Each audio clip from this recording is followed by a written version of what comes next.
Now let's compare the Norton and Kamel article to the Carroll, Motha, and Price article, Accessing Imagined Communities and Reinscribing Regimes of Truth. We will look at how together Foucault's Regimes of Truth and Norton's Imagined Communities can help us better understand identity construction. We will look at research studies from Carroll and Motha that examine students' imagined communities as well as those of first-year English teachers. Foucault's Regimes of Truth suggest that images are socially inscribed and are accepted as fact by the community. They become unquestionable, normal, uncontested truths. Arbitrariness becomes invisible. Foucault states that a whole community, not a single person, must participate in order for regimes of truth to be altered.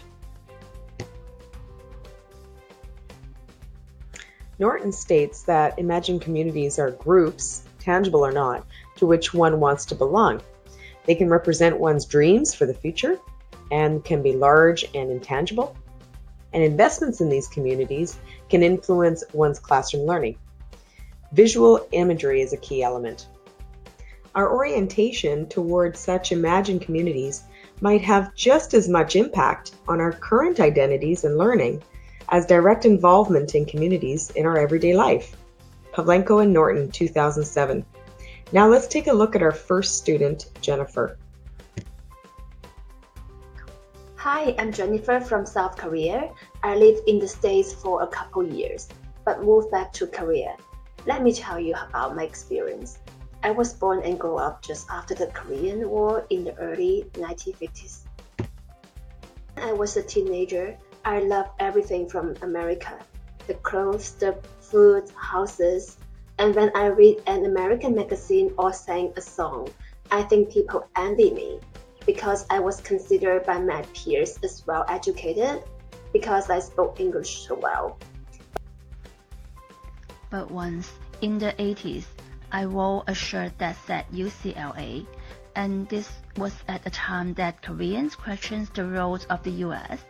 I felt pretty ashamed. In the year 2000, I came back to the US with my young children. I worked in a hospital, and it felt great to speak English, especially to my boys and elderly men, because I could simply call them by their names, not sir. It was liberating. Hi, I'm Laura, and I'm in my 60s. I came here to New York State from the Soviet Union. I came to America to flee the oppression of the USSR. I recall waiting in Italy for 5 months for permission to enter the US. We weren't as poor as the people on Ellis Island, but we did have to spend all our money to buy my daughter a new pair of shoes. I'm highly educated, but when my husband and I came to the States, they took our university degrees away. Our identities were gone. Now let's take a look at the teacher's perspective. Hi, I'm Katie, first-year ESOL teacher. I'm reluctant to teach grammar, but grammatical accuracy will give students power. You can wear a nice suit to a job interview, but if you say, me, 4-year school, your broken English will show that you are outside of the culture of power. It doesn't matter what I think. These students will eventually face judgmental native English speakers, and if they don't speak English well, they'll be seen as uneducated, regardless of their education.